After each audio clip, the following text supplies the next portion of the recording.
I was reading the op-ed from the Huntington News. White saviorism, effect on transracial adoption. I wanted to respond to this because this is a great read.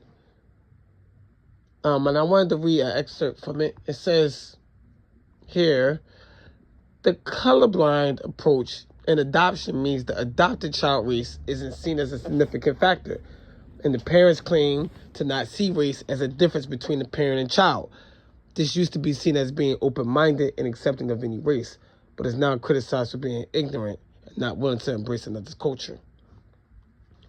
I love this, and there's so much to unwrap and talk about. I don't want to get too deep into it because you need hours and hours to really go through this deeply. But I just wanted to touch on it and talk about some of the issues in this article. It says here, white saviorism in adoption usually happens in cases where the parent wants to adopt a child with the mindset of saving them from their horrible and poor situation. And I wrote in my notes, let me be clear. The amount of racial tension in the country is real. And as a black person, I just want to say this too. Racism is alive and it's here to stay. It's just being an American, I accept it. I would love for racism not to be in our country, but that's just not reality. And I do not sit at my table worrying about how racist people are. That's just not who I am. That's not how I'm built. And I do come from the suburbs of South Jersey. Racism is very real in America, but my approach to foster care is very survival first.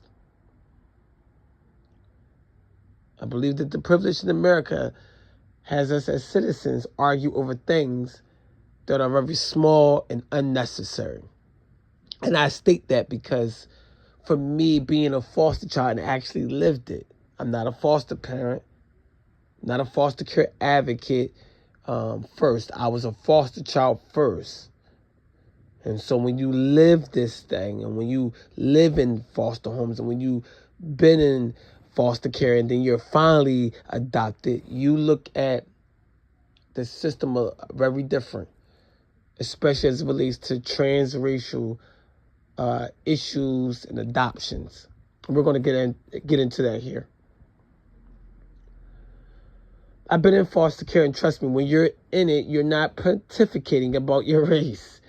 You're not a high-functional thinker as it relates to the cultural influences or the lectures on white saviorism. As a foster child, you are thinking about survival and someone being nice to you. You suffer from food trauma. You are suffering from an identity crisis. You could care less if the foster parent is white or blue as a smurf. You are not thinking about the race of the person who has saved your life. Let me be very clear with this. Trust me, your race, your ideas, your anything, as a foster child, you are not even thinking about that.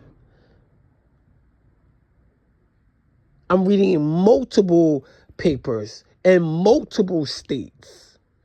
As I report on foster care across America, there are more people, more children that are in the system than there are licensed homes, which means that there is a deficit all over America.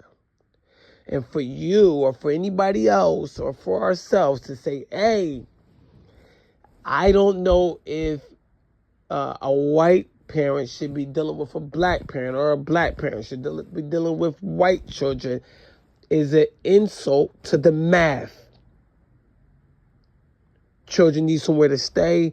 They need love. They need to be fed. They need to survive first. Now, as they become adults, yes, they can write articles about how they felt about their culture being ignored. But when you are in survival mode, and when you don't have anything to eat, and you're tired of sleeping in a DHS office, you're tired of sleeping in a shelter, you're tired of sleeping in a group home, trust me, it doesn't matter what your race is. You're saying, God put me in a house where there's loving people. If they ignore my hair, if they ignore my skin color, for right now in my life at 10, at 11, I need somewhere to stay. I need somewhere to be safe. This is good. I just want to make sure that we got that clear, because there's some things that you need to know as a foster child with your thinking, because sometimes as we get older, we write articles, but we forget to write the article as we were, as it was when you were 10.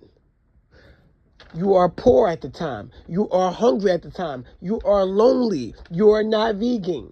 You're not vegan. No, you are not worried about fancy terminology to write, to articulate about what part of your identity is not being addressed. Make no mistake.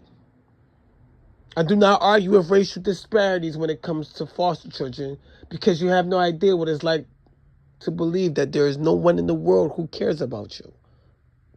And so these articles, these people have the right to speak about what they feel. It's important. I never want to ignore someone's feelings about what they felt when they were in adoption or as an adoptee. Those feelings are real. Those feelings are important.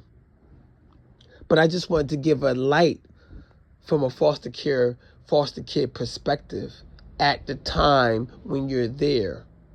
And so we have to make sure that we're arguing over what children need from a children's perspective. And as, of course, as the history, as it relates to them when they get to an adult, to make sure that they're the best human possible.